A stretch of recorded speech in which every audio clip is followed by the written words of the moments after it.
Please do not let Daddy be alone. Triplets note, led a nurse to heal a CEO on Christmas Eve. Hello everyone, before we begin today's story, I have a small favor to ask.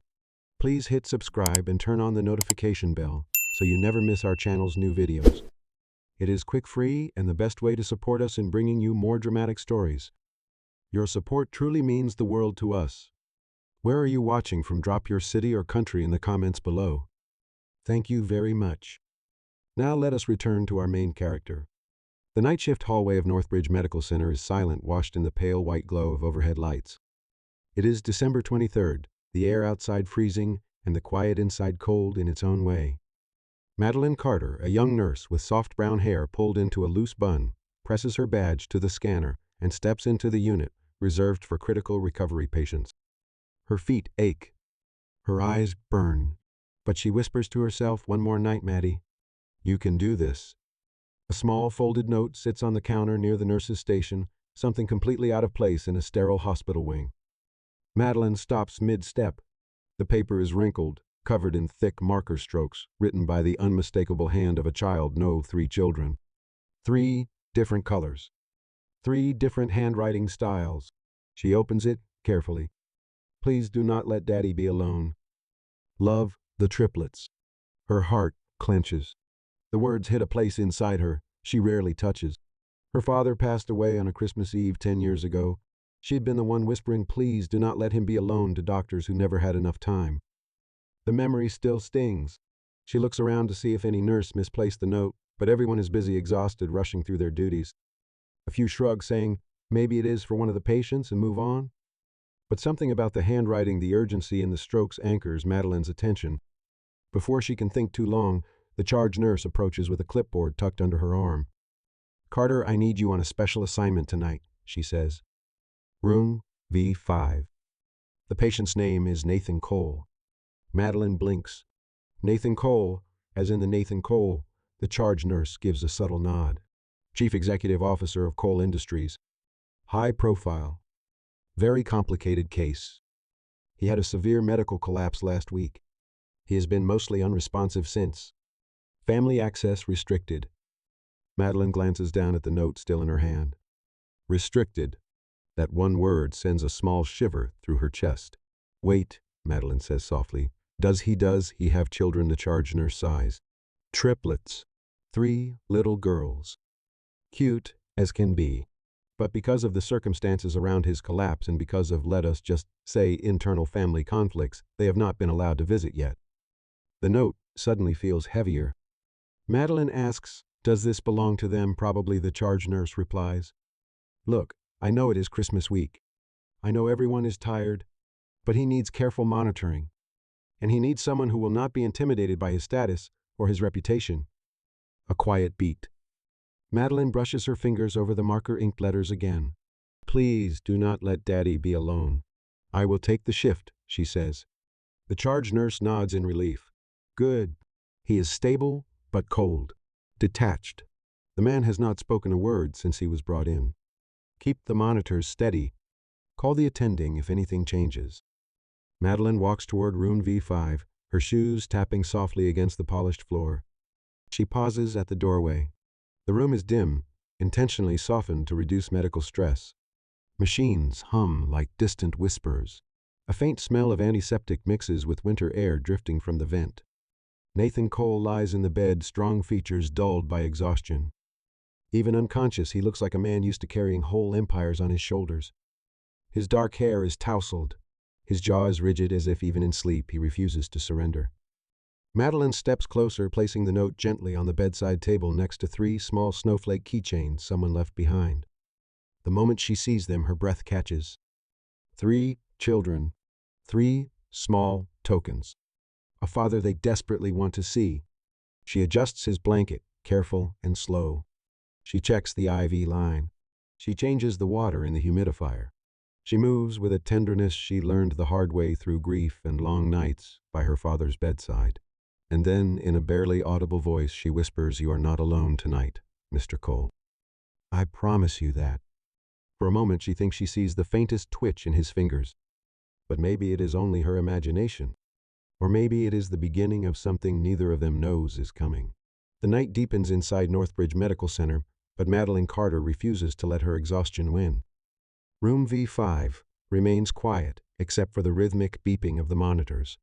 She steps back inside after completing her rounds, holding a fresh basin of warm water and a stack of soft towels. Her breath steadies. She speaks softly as if the room itself is listening. "Good evening again, Mr. Cole. I am here to take care of you." She moves with calm precision.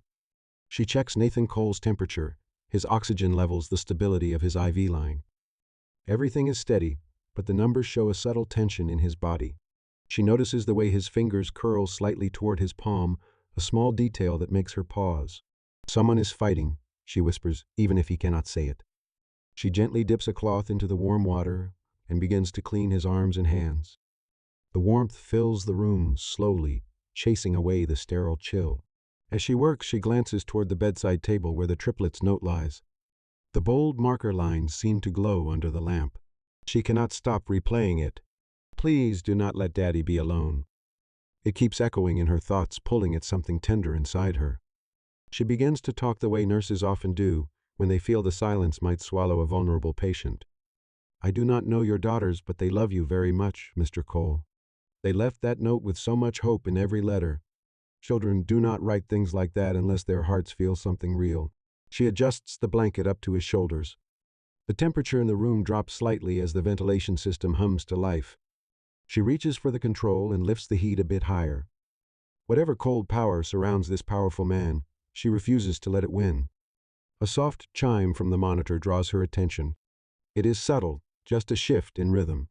She leans closer. "Nathan," she says his first name gently, not out of disrespect, but out of honest human connection. "If you can hear me, you are safe. You are not alone." His eyelids flutter. Barely. A whisper of movement. Madeline freezes. "Mr. Cole, can you hear me?" Her voice remains steady, professional, but inside her chest, her heart jumps.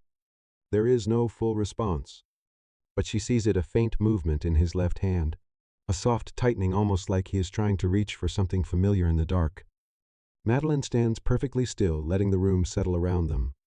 She places her hand lightly over his for a moment, careful, respectful.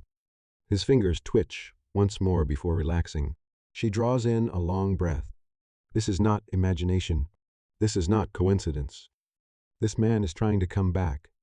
Madeline steps away, regaining her composure, then documents every detail in the chart. She sends a message to the attending physician, explaining the small changes without exaggeration. When she finishes, she sits beside the bed, her voice softer than before. "You have 3 little girls waiting for you.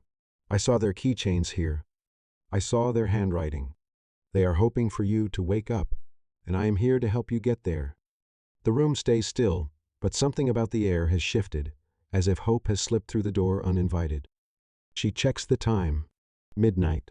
Christmas Eve has officially begun. Madeline looks at Nathan one more time before stepping out to continue her rounds. But as she reaches the doorway, she turns back, unable to ignore the quiet bond forming between them. She whispers, "Rest well, Mr. Cole. Tomorrow might be different." The machines continue their steady rhythm, but the man in the bed is no longer as silent as before. Something inside him has heard her, and something inside her has begun to awaken too. Christmas Eve morning arrives slowly at Northbridge Medical Center. Soft winter light spills through the blinds in room V5, turning the walls a pale gold. Madeline Carter steps inside with a clipboard against her chest, ready for another long shift. She expects the same stillness, the same silence. But today, something is different. Nathan Cole's breathing is deeper. His posture is not as rigid. There is a sense of awareness in the air, a quiet pull that makes Madeline pause the moment she enters. "Good morning, Mr. Cole," she says gently. "It is Christmas Eve. I am going to check your vitals." She adjusts his blanket and checks his pulse. It is faint, but steadier than last night. The monitor reflects the improvement with more regular beeps. Then it happens. A soft, low sound escapes his throat, almost like a struggling breath trying to form a word. Madeline's eyes widen. She leans forward carefully. "Nathan, can you hear me?" His eyelids twitch again. Stronger this time. A slow, deliberate motion. His chest rises with a deeper inhale, and his fingers curl toward hers as she checks his hand for circulation. Madeline freezes, holding her breath. This is no reflex. This is awareness. It is all right, she whispers. You are safe. You are at Northbridge Medical Center. You have been unconscious for several days, but you are not alone. For a moment she believes he will open his eyes. But instead his brow tightens, the faintest expression of discomfort or confusion crossing his face. She reaches for a cup of warm water and moistens his lips with a soft sponge. Your throat must be dry. Take your time. He relaxes and the tension melts from his forehead. Madeline takes a slow seat beside him. She has seen hundreds of recoveries, but this one feels different. There is a quiet determination in his body language, a fight happening beneath the surface. And beneath her calm exterior, her heart warms with something she tries not to name. She speaks again softly, offering him the sound of another human voice to anchor him. I found a note yesterday, she says. It was from your daughters, 3 little girls who miss you very much. They asked the nurses not to let you be alone. A tear gathers unexpectedly in the corner of her eye. She brushes it away quickly. When you wake up, they're going to be so proud of you. Suddenly the monitor jumps. A faster rhythm. Nathan's hand lifts, just a few inches, but enough to make Madeline gasp quietly. His fingers reach toward the side of the bed, searching for something familiar. Madeline gently places her hand near his, not touching, but close enough that he can sense her presence. I am here, she says. Follow the sound of my voice. You are not lost. His hand moves again, brushing the back of her fingers. A connection, quiet but powerful. She alerts the attending physician, who arrives minutes later and performs a neurologic check. Nathan does not open his eyes yet, but he responds faintly to pain stimulus and to Madeline's voice more than anyone else's. That is a promising sign, the doctor says. Keep doing whatever you are doing, Nurse Carter. He seems to respond to you. Madeline nods, though her chest tightens with a mix of pride and concern. She returns to his bedside as the doctor leaves. Nathan, she says softly, your daughters need you, and I will stay here as long as you need me. His breathing slows deeper and steadier. Madeline adjusts his blanket once more, making sure the room stays warm.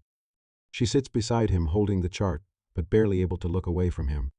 He is coming back, she whispers. Outside the window, snow begins to fall soft and quiet, covering the hospital courtyard like a clean white blanket. Inside room V5, something else is thawing too. The distance between a nurse and a man fighting his way back to life begins to shrink breath by fragile breath. Snow continues to drift outside Northbridge Medical Center, but inside room V5, the air feels warmer than it has in days. Morning fades into afternoon, and Madeline Carter returns with a tray of supplies for Nathan Cole's next round of care. His steady progress since dawn sits quietly in her chest, filling her with a hope she tries hard to manage. She steps inside softly. Nathan, I am back. Let us keep working together. His eyelids flutter again, just like earlier, as if he recognizes the sound of her voice before anything else. The movement is small but unmistakable. Madeline approaches the bed, checking his breathing and blood pressure. Both show improvement. She prepares a warm cloth and begins gently cleaning his face, brushing lightly along his jawline. His skin feels warmer than yesterday. His body is waking up inch by inch. You are doing so well, she says. Your daughters are going to be so happy when they see you sitting up again. As soon as the words leave her mouth, the monitor gives a soft spike. Nathan's fingers shift toward the edge of the blanket, a faint reaction to the thought of his children. Madeline cannot help but smile. She moves slowly to adjust his pillow, raising the bed a few degrees to help his lungs expand. When she does, his head tilts slightly toward her hands. That is right, she whispers. Follow the movement. You are doing exactly what you need to do. For a moment, Nathan's breathing becomes uneven. Madeline notices instantly. She places a hand near his wrist, anchoring him with her steady voice. You are safe, she murmurs. Just breathe with me. Slow and steady. She demonstrates with a gentle inhale and exhale. The rhythm guides him and his breathing evens out again. It almost feels like he is listening to each word she says, pulling her voice through whatever darkness he is fighting through. Minutes pass like slow-moving water. Madeline continues her routine, checking his IV, adjusting his compression stockings, recording his progress. Each task is clinical, professional, but every gesture carries a quiet compassion she cannot separate from her own memories. At one point she pauses by the window. Snowflakes swirl down like soft pieces of light. She turns back to him. Nathan, I do not know who kept your daughters away, but I promise you they did everything they could. They left that note, hoping someone would care. She lifts the folded paper from the bedside table, holding it where he might see if his eyes open. Please do not let Daddy be alone, she reads aloud. The monitor responds again. A tiny spike. A pulse of emotion, captured in numbers. Madeline's throat tightens. They love you. They did not forget you. And I refuse to let you be alone either. As she sets the note back down, she notices movement, real movement. Nathan's left hand lifts several inches off the bed, trembling but intentional. He tries to reach forward as if reaching for something he cannot quite grasp. Madeline steps closer immediately. I see you, she says softly. Nathan, can you squeeze my hand? She offers her hand, carefully hovering so he can choose. His fingers brush hers, then slowly curl around them. Madeline inhales sharply, trying to keep her own emotions contained. His grip is weak, but it is a grip. A real human response. You are coming back, she whispers. I knew you were fighting. He tries to squeeze again, and she supports his hand gently so he does not strain too hard. A small sound escapes his throat, rough and fragile. She leans closer. It is all right. Do not force anything. Just stay with me.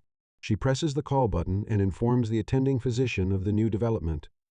When the doctor arrives, Nathan continues responding to commands, turning his head slightly, when asked, squeezing Madeline's fingers more consistently than anyone else's. This is excellent progress, the doctor says. If he continues this way, we may see his eyes open soon. When the doctor leaves, Madeline remains at Nathan's bedside. She brushes a stray lock of hair from his forehead, careful not to disturb anything. You are not alone, Nathan, she says again. Not tonight. Not on Christmas Eve. His breathing steadies as if settling into the truth of her words.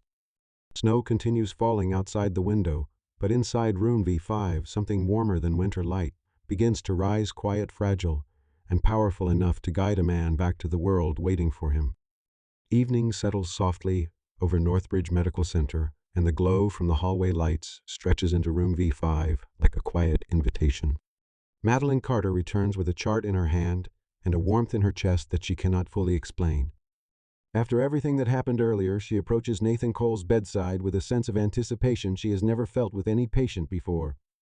Good evening, Nathan, she says gently. I am here again. Let us see how you are doing. His fingers twitch at the sound of her voice, a familiar response by now. Madeline carefully lifts his hand to check his circulation, and this time he curls his fingers around hers almost immediately. The grip is stronger than earlier, still shaky, but full of intent. Her heart lifts. You remember, she whispers. That is good. Keep holding on. She raises the bed a little more, allowing his chest to expand comfortably. His breathing deepens as if his body welcomes the change. His eyelids tremble again, lingering longer this time. Madeline leans closer. You can open them, she says softly. You are safe.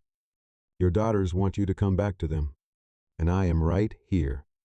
A quiet groan escapes Nathan's throat, raw, but real. Madeline's breath catches. She checks the monitor quickly. All numbers are improving. Everything points toward awakening. You are doing so well, Nathan. Take your time. She moistens his lips again with warm water, and as she pulls back, his head turns slightly in her direction, following her movement. Then, with effort heavy enough to feel like a struggle through deep water, his eyelids begin to lift. Just a sliver, just a flicker of the world returning. But it is enough to make Madeline freeze in awe. His eyes are unfocused, clouded by days of unconsciousness, but they are open. They blink slowly, struggling to understand light after so much darkness. Madeline steadies her voice. Nathan, it is me. Madeline, you are in the hospital. You have been asleep for a while, but you are waking up. His gaze drifts, searching, confused. His breathing picks up as if he fears the unfamiliar room around him. Madeline places her hand gently near his. Do not be afraid. You are not alone. His eyes move toward her, unsteady, but drawn to the only voice that has stayed constant through every hour of his healing. Her presence anchors him. His brow loosens, his shoulders relax. He tries to speak, but his throat releases only a strained whisper. Madeline places a soft finger near her lips. It is all right. Do not Push yourself. You will speak when your body is ready. Nathan blinks once, slow and deliberate, as if answering her. She checks the time. Christmas Eve is slipping into night. Snow continues to fall outside, frosting the window with delicate patterns. The room feels sacred, wrapped in a quiet moment that belongs only to the two of them. Madeline adjusts his blanket again, making sure he stays warm. She sits at his bedside, unable to step away. "Your daughters left a message for you," she says. "They want you to come home." Nathan's eyes soften, and for a brief moment she sees something unmistakable: recognition. A flicker of pain, a longing that hits deeper than any wound his body has suffered. Madeline leans closer. "I will help you see them. I promise." His fingers lift again, weak but determined, reaching for her hand. She lets him hold her steady and warm. Outside, the snow falls harder. Inside room V5, a man who once seemed unreachable finally opens his eyes to the world and the woman whose voice carried him back. Night deepens over Northbridge Medical Center, and room B5 holds a quiet glow that feels different now. For the first time since his collapse, Nathan Cole is awake, even if only partially. His eyes remain open in soft intervals, drifting in and out, as his mind struggles to reconnect with the world around him. Madeline Carter stays by his side, her voice steady and gentle, offering him the one constant he recognizes. "Nathan, I am going to help you sit up a little more," she says. "You are safe. Just follow my voice." She adjusts the bed with slow precision, raising the angle, inch by inch. Nathan's head tilts slightly, overwhelmed by the shift in gravity. His breathing grows unsteady for a moment, but Madeline places her hand near his wrist, grounding him. "Breathe slowly. I am right here." His gaze moves toward her again, unfocused but searching for reassurance. Madeline recognizes the fear in his eyes. Waking up after days of unconsciousness can feel like returning to a world that has changed without warning. She speaks softly, filling the silence with warmth. "You are doing incredibly well. Your body needs time, but you are fighting. I can see it." She checks his pupils with a small penlight, watching carefully as they respond to the stimulus. His brow tightens at the brightness, then relaxes again. His awareness grows stronger with every minute. Madeline moistens his lips with warm water and lifts a spoon to show him. "Your throat is dry. Let us try to swallow a little." Nathan's eyes blink once, as if agreeing. She gives him a small sip, supporting the back of his head. The effort is shaky, but he manages it. Madeline beams at him with soft pride. "That is it. You are coming back piece by piece." A faint sound escapes him, a rough exhale with the shape of a word behind it. Madeline leans closer. "Do not force yourself," she whispers. "Just rest and let your strength return." She sees him scan the room with slow confusion, lingering on the equipment, the lights, the quiet stillness. He tries to lift his hand toward the bedside table, toward the folded note left by his daughters. Madeline gently helps guide his hand closer. "They wrote it for you," she says softly. "3 little girls who miss you more than anything." Nathan's eyes soften, and his lips part, as if trying to speak their names. No sound comes out, but the emotion is unmistakable. His chest shakes with the effort. Madeline steadies him again. "They love you, Nathan, and they wanted someone to stay with you, so you would not feel alone." He looks at her slowly, with a focus that was not there before. It is the first moment of recognition that feels complete, like he is finally seeing her, not just hearing her. She holds his gaze. "I am here. I've been here since the night I found their note. You are not alone." Nathan's hand lifts weakly. Madeline offers her own, and he grips it with deliberate intent. It is not strong, but it is sure. The connection makes her heart swell with something she does not say out loud. She knows he needs rest, but she also knows he needs one more anchor before he drifts off. "Nathan," she says gently, "you are safe. You are healing. And tomorrow you will be even stronger." He blinks slowly, trusting her words. His body relaxes as he settles deeper into the pillow. The monitor beside him slows into a steadier rhythm, mirroring the calm returning to his chest. Madeline watches over him for several long minutes. Snow continues falling outside, covering the world in white. Inside room V5, the ice around a wounded man's heart begins to melt under the quiet warmth of a nurse who refused to walk away. She stands and whispers one last time, "Rest, Nathan. Christmas morning is almost here." His fingers tighten gently around hers as if asking her not to leave. And she stays. Christmas morning rises quietly over Northbridge Medical Center, washing the halls in soft gold light. Inside room V5, Nathan Cole rests with his eyes half open, drifting between exhaustion and awareness. His grip on Madeline's hand has weakened overnight, but it has never fully let go. Madeline Carter returns after a brief break, carrying a fresh chart and a cup of warm water. She steps inside, and the moment he hears her voice, Nathan stirs. "Good morning, Nathan," she says softly. "You made it through the night. Let us see how you are doing today." His eyelids lift again, just enough for her to catch the faint recognition in his gaze. His breathing deepens, steady but tired. Madeline gently checks his pulse, then his oxygen level, and nods with encouragement. "You are stronger than yesterday. That is exactly what we want to see." She raises the bed a few inches more. Nathan's head turns slowly toward the sound of her voice, and he tries to shape a word, but nothing comes out except a quiet breath. "You do not need to push your voice yet," Madeline assures him. "Let us start with something small." She lifts a cup of water with a sponge-tipped stick and moistens his lips. He swallows with effort, his throat working weakly, but he manages it. She praises him gently. "That is perfect, Nathan. You are doing everything right." Then something shifts. Nathan's brow tightens and his eyes move toward the bedside table where the Triplets note rests. His fingers twitch against the blanket. Madeline notices instantly. "Do you want to see it?" she asks quietly. He blinks once, slow but deliberate. Madeline lifts the note and holds it where he can see the words written in colorful marker. "Please do not let Daddy be alone." Nathan's throat clenches. A raw, emotional sound escapes him, full of confusion and longing. For the first time since he woke, tears gather in his eyes. Madeline feels her heart squeeze. "They love you," she says, her voice soft and steady. "Your daughters have been waiting for you. They left this note because they were worried you would wake up alone." Nathan turns his head fully toward her now. His eyes lock onto hers, filled with fierce sadness and something deeper, an urgency she cannot ignore. He tries again to speak. His lips form a shape. "Gigi," the sound breaks. Madeline leans closer. "Take your time." "What do you need?" He tries again. "Girls, my girls." His voice is barely a whisper, but it is a word. A fragile miracle. Madeline nods quickly, reassuring him. "Your girls are safe? They miss you very much, Nathan.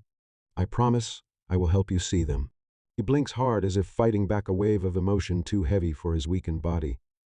His chest rises sharply, and Madeline catches the first signs of distress flashing across his features. "It is all right," she says, instantly placing her hand over his to steady him. "Do not panic. You are safe. I am here." His breathing slows again under her voice, settling into a calmer rhythm. She stays close, grounding him, speaking softly. "You are not alone, Nathan. I will not let anyone keep your daughters away forever. You have my word." Those words hit him deeply. His fingers close around hers with sudden strength. His gaze sharpens, filled with something fierce and determined, something alive. Madeline feels the shift in the room. For days he fought silently, but now he fights with purpose. For his daughters. For the truth. For the life someone tried to take from him. His breathing steadies, his posture straightens, and for a moment she sees the man he was before the collapse, powerful, focused, unbroken. Madeline whispers, "You are coming back, Nathan. And whatever happened to you, we will uncover it." Outside, the wind pushes snow against the window. Inside room B5A, fire is waking in a man who has every reason to rise again. The storm outside thickens as Christmas Day unfolds, but inside room V5, the air holds a different kind of tension. Nathan Cole is awake enough to understand pieces of what happened to him, and the fear in his eyes has shifted into something sharper, something close to suspicion. Madeline Carter enters with her clipboard, but the moment she steps in, she senses the change in him. His gaze follows her steadily, more alert than before. His fingers grip the blanket with effort, and his breathing quickens, as if something has been turning in his mind all morning. "Good afternoon, Nathan," she says softly. "Let us check your vitals." He watches her, but not with confusion this time. Instead, it is the look of a man trying to remember the moment his life slipped out of his hands. Madeline gently takes his wrist and counts the pulse. It is stronger. His recovery is accelerating. "You are improving much faster than expected," she says with quiet encouragement. You are fighting very hard. But Nathan's eyes drift to the door, then back to her full of worry. He struggles to form a word. Why his voice cracks painfully. See, cannot see them. Madeline stops. She hears the desperation in every broken syllable. He is asking about his daughters. She lowers her chart, her expression softening. Nathan, from what I understand, there were people who restricted access. It was not your daughter's choice. His brow tightens and something fierce flashes across his face. He tries to push himself up further in the bed, but his muscles tremble from the effort.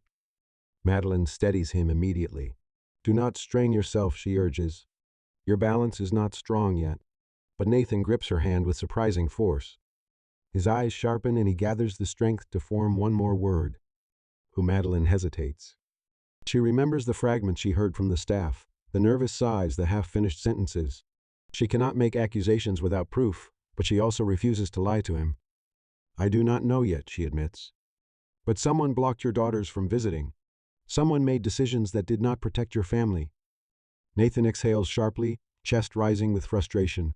His eyes drift around the room, full of suspicion and anger building under the surface. Madeline watches him carefully. You have been through a lot, she says. It is natural to feel afraid and confused, but you are safe now. And no matter what happened, we will find out the truth. His jaw clenches. He tries to speak again, but his voice is too raw. Madeline lifts a cup and helps him take a slow drink. When he settles back, she notices his eyes drifting toward the small cabinet beside the bed. Something about it has caught his attention. What is it? She asks gently. He tries to raise his hand and points. Weak, trembling, but intentional. Madeline steps to the cabinet and opens it. Inside, tucked beneath medical supplies, she finds something unusual, a folder. Not hospital-issued, not labeled. Something someone hid in a hurry. Her heartbeat quickens. She glances back at Nathan. He is watching her closely. She opens the folder slowly. Inside are printed emails, financial documents, notes that detail sudden shifts in corporate power emergency board meetings scheduled the day after Nathan's collapse, and one signature repeated more than once: Elliot Cole, Nathan's half-brother. Madeline's breath catches. These documents suggest that someone tried to take advantage of Nathan's condition before anyone even knew if he would survive. She closes the folder, her pulse racing. Nathan sees her reaction and his breathing grows uneven again. She rushes back to him. Nathan, listen to me. Stay calm. I found something, but I need to verify everything before we jump to conclusions. His chest rises with anger he is too weak to express. He tries to speak anyway. E. Elliot, the name comes out with a painful rasp. Madeline places a hand over his. We are going to handle this the right way, she says with determination. I will take this to the attending physician and the hospital administration. Your daughters will not be kept away any longer, and nobody will take advantage of you again. Nathan holds her gaze, his eyes full of gratitude and fear and something deeper: trust. Trust earned through every hour she stayed by his side. She squeezes his hand gently. You are not alone, she says. I am here, and I am not letting anything happen to you or your girls. Outside, the storm rages against the windows. Inside room V5, a truth long hidden begins to surface, and Madeline realizes she is now part of something far bigger than a simple recovery. The storm outside finally softens by late afternoon, leaving a quiet stillness over Northbridge Medical Center. Inside room V5, Madeline Carter stands beside Nathan Cole, her heart steady and determined as she holds the hidden folder containing evidence of Elliot Cole's actions. She has already turned the documents over to hospital administration and security, and the response was swift. Within hours, officers arrive. Nathan watches from his bed, weak but fully conscious now, as Elliot is escorted through the hallway outside his room. There is no shouting, no dramatic attempt to escape, just a cold look of defeat on Elliot's face when he realizes Nathan is awake and watching. Nathan exhales shakily. The truth is out. The danger is gone. Madeline steps closer to him. It is over, she says softly. You and your girls are safe now. For the first time, a tear slips down Nathan's cheek. Not from fear, not from pain, from relief. Madeline wipes it gently with a soft cloth. You held on long enough for everything to come to light. A knock echoes at the doorway. 3 little voices whisper Daddy. Nathan's breath catches. His eyes widen. and Madeline steps aside as three small girls, each holding a matching snowflake keychain, enter the room with hesitant step. "Girls," Nathan whispers, his voice fragile with emotion. They rush to his bedside, hugging him as carefully as children can when their father is hooked to machines. Nathan closes his eyes and holds them as tightly as his strength allows. Madeline watches her chest warm and full. This is what he fought for. This is what he woke up for. One of the girls looks up at Madeline. "Are you the nurse who stayed with Daddy?" Madeline kneels to their level. "Yes. And your note helped me find him." The girl smiles, small and grateful. "Thank you for not letting Daddy be alone." Nathan looks at Madeline with the same gratitude, deeper and fuller. His voice shakes. "You saved me and you saved them." Madeline shakes her head gently. "No, Nathan. You found your way back because you refused to give up." He holds her hand openly and without hesitation. "I want you to stay. Not just as my nurse. I want you to stay with us if you choose to." Madeline feels her heart swell. She squeezes his hand in return. "I would be honored." Weeks pass. Nathan grows stronger every day. The hospital finally clears him for discharge. On the morning he leaves, he hands Madeline a simple wooden frame. Inside is the triplets' handwritten note. "Please do not let Daddy be alone." Below it, Nathan has written one more line: "You made sure I never was." Madeline holds the frame to her chest as the girls hug her tightly, and Nathan smiles with a softness that did not exist before she walked into his life. As they step out into the cold winter air together, snowflakes drifting around them, Nathan whispers, "Let us go home." And for the first time in a very long time, he does not mean home as a place. He means home as a feeling he found in the nurse who saved his life and healed his heart. Thank you for watching. Comment if you want more healing stories like this one.